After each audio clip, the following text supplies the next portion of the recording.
is a gentleman who is no stranger to the Observer, always here and gives us a lot of information. When we say a pleasant good evening to veteran journalist Ken Alley. Pleasant good evening to you, Mr. Alley. Good evening to you, Mikey, and your many listeners and viewers. Thanks for having me on again. Always a pleasure to have you on, and I must say, keep up the good writing. It's very informative. Thank you very much. Looking at this story here, civil war in PNM, a full-blown conflict has now broken out in the People's National Movement over Prime Minister Dr. Rowley's dogged determination to secure Stuart Young as the next party boss. And you also went on to say that as political leader, Rowley, now 75, is seeking to use the next party event to foist Young as his eventual successor. We've seen so much played out here in politics in Trinidad and Tobago, some even before my time, of course. But looking at it, one would have thought that, first of all, you pay your political dues. That's the first thing. You have the sort of personality and characteristics that could unite people would gravitate to you. Are we seeing something different here where so many are being overlooked and the rules are being changed or altered to accommodate this which Dr. Rowley seeks to put in place? Yes, and I think you've analyzed it perfectly there.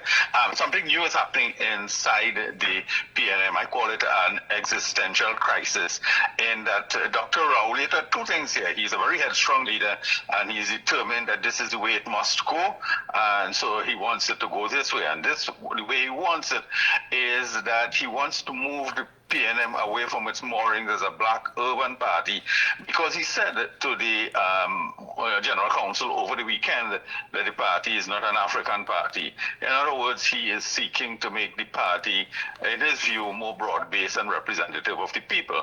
But you see, it goes way back, Mikey. I remember in the days when we were the TNT Mirror, and Keith Shepard used to call Dr. Rowley the Black Syrian. And it's not only because he represented Diego Martin West, which has a number of urban business people, but his own political basis, the perspective that he seemed to have brought to the politics were that of the urban minority class. And so the PNM now, under his watch, he's also been saying, and I want to be fair to him in the analysis, that he's trying to bring in more East Indians and so on, but also middle class East Indians. I don't think the party has always had a base of sorts with Muslim supporters. He has brought in a well-known Muslim figure to fight the Sawa Barata seat, but his focus has been on making the party, in his view, more what he sees as a representative of the people. Now, I've spoken to quite a number of people, one of whom said to me that, working class black people have nothing except the PNM, which they see as an opportunity for them for social mobility and so on. That has not happened over the 9 years of Dr. Rowley. The facts show that the poor are getting poorer and the rich are getting richer. I quoted somebody, I think might be in that same article, saying on the same day, the Minister of Finance said in his budget address that he really couldn't do anything for the working class. It's the same day KFC announced $1.3 billion in revenue. And Mikey, I've been writing about this consistently. The tiny 1%, as they've been called, have been doing better and better financially. We have monopolies in business and so on. You and I have been talking about that. Now, Stuart Young represents, if not in fact, but in spirit, that tiny 1%. Remember, he recused himself from a lot of cabinet meetings and so on.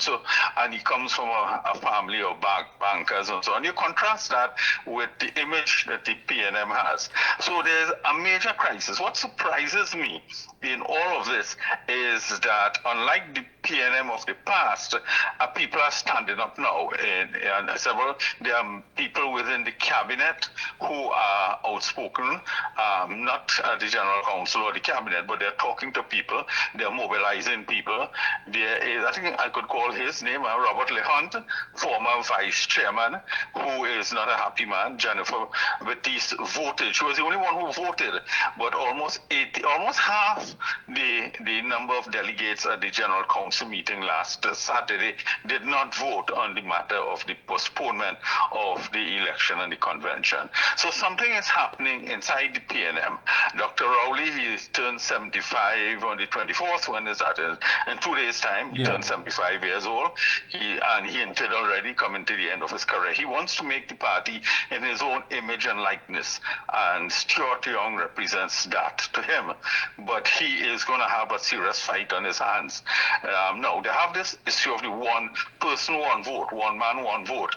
The PNM used to have the delegate system, which is something that Mr. Manning in 1998 used against Rowley. And Rowley always said that if he gets into leadership of the PNM, he will change that. And he did. When he became leader in 2010, he changed it to one man, one vote.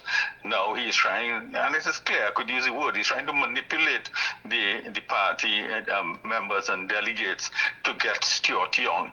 It is going to be one hell of a fight, Mikey. Yeah. I think we are in the middle of what really is a civil war in the ruling party. I mean, when I look at what you've also written, is that there's an organized opposition from a well-placed party executive official who is influential among East-West Corridor constituency groups, especially the young people. This is a full-blown campaign. I mean, this is not just about putting up a challenge or putting up a resistance. This is an all-right saying, listen, this is where we draw the line. We may follow you, we may, whatever the case may be, but on this occasion, we are not going to stand for it. Are you getting that sort of... Yeah. And you see, what also makes the issue firmer is that they have seen that this is the end of Dr. Rowley's tenure, whether it is immediate or it's going to be within 2 or 3 years. His own term of office ends in 2 years. So it's not that they're meeting a leader at the prime of his career and so on, at age 75 and so on, and all the issues. He clearly is coming to the end of his career. So I think a lot of them feel emboldened about that if, for example, he moves on and the party is in the hands of Stuart Young, what are the implications for that? Already we have seen, like I said, all his recusals from office and so on. And there are people cabinet and the people within the ruling party who feel very hurt about the state of their life, the quality of life. I've been writing about that a lot. And there is, Mikey, a lot of people are living and paying bills, including property tax and 2013 salaries. 2013 salaries, fuel prices have gone up 5 times, and all the other things. While Minister of Finance is saying that inflation has trailed off, we have to understand that the cost of food has gone up by 60% over the last few years. So it may not have gone up much in the last few months and weeks, but it has gone up in previous times. So the cost of living, and then of course we're tying all of that with the issue of crime and so on. The country is in the middle of a huge crisis, and on top of that, there's a great sense of hurt and outrage over what is happening. I agree with what you're saying. I mean, honestly and truly, when you look at it as well, one would think that there would be an individual there that would give people that sense of hope. That ray of light based on everything that is taking place. Someone who would be in sync with, housewives, high food prices, the issue of crime. Stuart Young does not come across as an individual who can connect with these issues and have an understanding of what citizens are living on a daily basis. That's for sure. And this last issue with the parliament, with this vulgar statement, I see the Guardian call it salacious. It's not salacious, it's vulgar, it's outrageous, it's unacceptable. And that has further hurt whatever image he had. You see, Mikey, in 2010, or just before 2010, Stuart Young was a backroom attorney on Abercrombie Street. He was representing Dr. Rowley on some legal matter, and Dr. Rowley was impressed with him and brought him in. All right, fair enough. That's how new politicians are blood into the system. But he was foisted, remember, with quick time. The person who has become in successive PNM government, the Minister of Energy has almost always risen very high. There was Boise Pravat in the earlys. Dr. Williams had liked him and made him chairman of the party and so on and so forth. Made him, who had no background in energy, the Minister of Energy, put him in the office of the Prime Minister, traveled the Prime Minister, called him his Gary Sovas and so on. All of that, people look back, and said, well, that was a little too much. It's Professor Selwyn Cudjoe, who represents a lot of the heartbeat of what the urban blacks are thinking. He wrote about that and so on. And a lot of people took it and said, well, as a leader, we will accept his judgment. But when he's seeking to foist him now as the political leader of the PNM, that is, some people feel as a road that he's taken that's just too far. Yeah, I mean, he has been foisted, even promoted to that of acting prime minister, even after what took place in the parliament the other day. And I mean, as you said, but looking at how he was reprimanded by the speaker, it really shows that there is really that that sense of what should I say? I mean, really, truly, where people are talking out and finally say, and you're correct. And this, of course, these sentiments was echoed by Karen Nunes Teixeira, who said, those people who are now there have nothing to lose. Dr. Rowley has made it clear that he is on his last. So they are definitely confident in their move to say, listen, we are not going to stand for this. But one of the key factors here is that, the PNM has never, should I say, portrayed itself as again, bringing someone up the ranks so fast, so quickly. I mean, look at the passing of Nylon Hippolyte, may he rest in peace. I mean, this was the gentleman who actually took the letter to Mr. Manning to have it signed to make Dr. Rowley the opposition leader. This was the man who went down to San Fernando. Mr. Manning didn't come out. He sent someone. He took the letter. He affixed the signature, and he sent it back. And here it is. This is a man, Mr. Hippolyte, who died with absolutely nothing, trying to raise funds for his illness and what have you. And in the past, we've always had this perception that the PNM takes care of its own. Are we seeing something different here, that the ones who are being taken care of are only the ones who can seek the interests of the leader?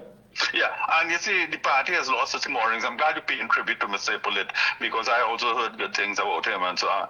And I also heard, he had difficulty in raising funds and so on. May he rest in peace. It's extremely sad, his passing and so on. But the party has lost its moorings. It is clear to the average person. And Mikey, that appeared apparent to most people over the years. When you saw the awarding of contracts, when you saw the abandonment of rural communities, the fact that no effort has been made with respect to food prices, food production, and so on, and how we have given up and lost the issue with respect to crime, as it were, and all those things. A lot of people felt that this wasn't the party that they knew, and that the party that they thought was getting into office in 2015.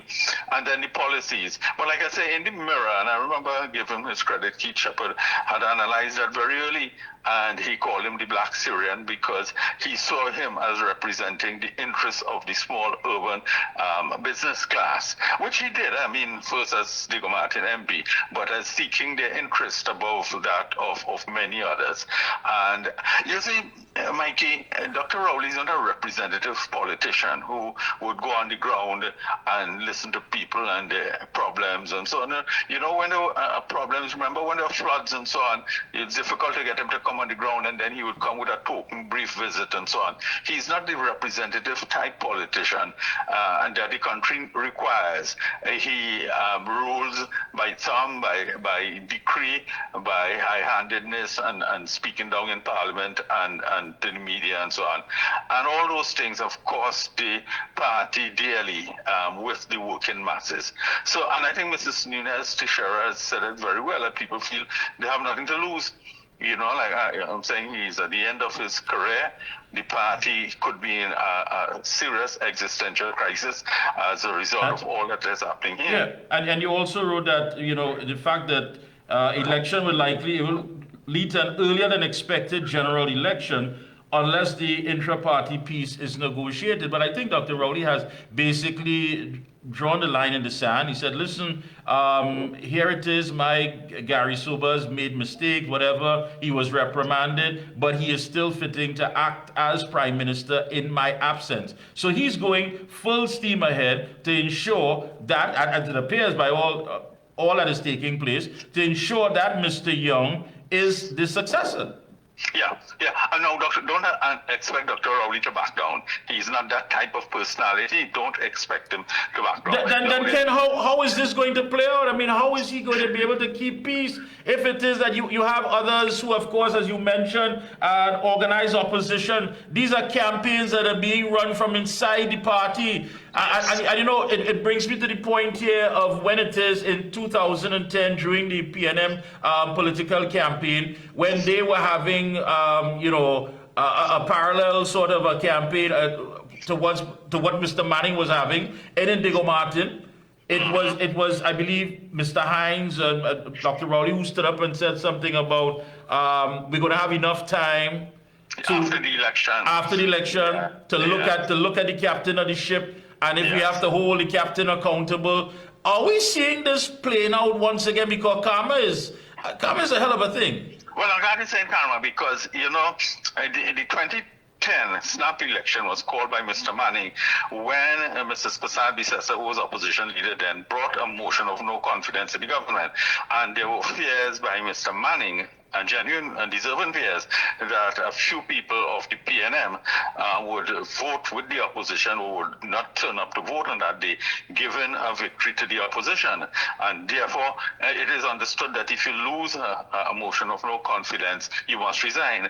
So he called it snap election. Now, karma, as you say, is a hell of a thing. So it seems as though history is repeating itself, only this time Dr. Rowley is at the other side of the issue. Yeah. So a fascinating development there. Very fascinating. This is going to get worse. And one of the things that I haven't said to you that just comes to mind, what I've also heard from my sources is that it's going to be nasty in the media. And we may well hear and see and read things of leaked documents and so on, trying to sully the image of some people.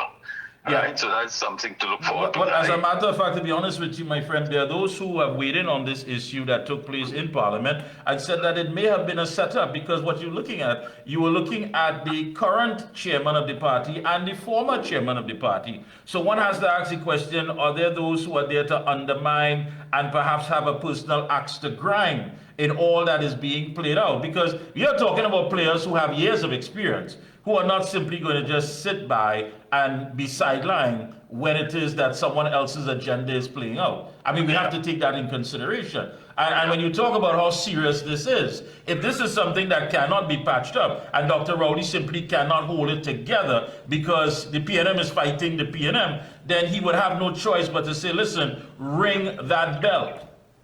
And absolutely, and you see all the odds are against him because we are in an election season. It is not that he just won the election so he could rock back for a few years and then sort out all the issues. He doesn't have that. He just has months in which to sort out the PNM matter and to call an election. And I imagine, I don't know what's happening in the opposition camp, but I imagine they must be keeping a very close eye on it and looking to benefit from all of it too. Because if this is going to spill out in the short term against the PNM, it could only work to the advantage of the opposition. Yeah. What say you on Foster Cummings? Because based on newspaper reports, these are the two gentlemen who are vying for the top position. Well, Foster Cummings is in a very key position. He's not only the general secretary of the party, which is a big position, he's also the minister of youth. He has a big budget and has played a key role in the constituencies along the East-West corridor and especially youth groups. So he's highly influential among them. And I'm not saying that he has used government funds for politicking, but the fact that government funds, he has a lot of agencies and activities under his watch as Minister of Youth. So, and of course, he's also very politically ambitious. So his name is in the mix. And one way or the other, he is going to play a very, very crucial role over the next few weeks and months. And let me ask you this, because I know many of our viewers would like to know a lot that is playing out behind the scenes. How much is the business community looking at this, and how much are they playing a part in what's unfolding here? The business community is very interested because they're concerns about the state of the economy. They're deeply concerned about the economy. You know, the business chamber wouldn't routinely speak out, but they're concerned about the economy, and they're also concerned about crime. So they're keeping a very close eye on it. Of course, to many of them, most of them, Stuart Young would be their person.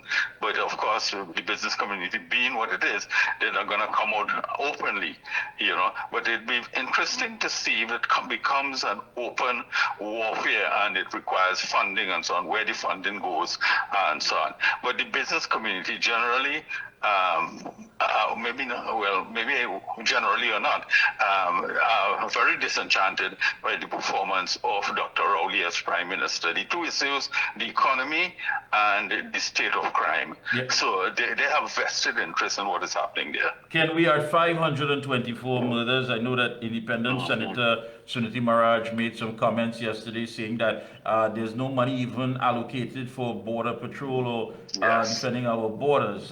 You know, senior citizens, I heard some story today that there are senior citizens who are paying tax to these criminal elements, and a lot of these reports of home invasions are not being reported, my friend. They're not being reported. These elderly people are intimidated. They are scared in their own homes, and now at the end of every month, these criminals are passing in front of their home, demanding the money, and they are paying it. I mean, where are we going from here? What's happening? You're saying so much, but just let's talk quite briefly on the matter of the borders. Why, after all of this time, we still have our borders on patrol?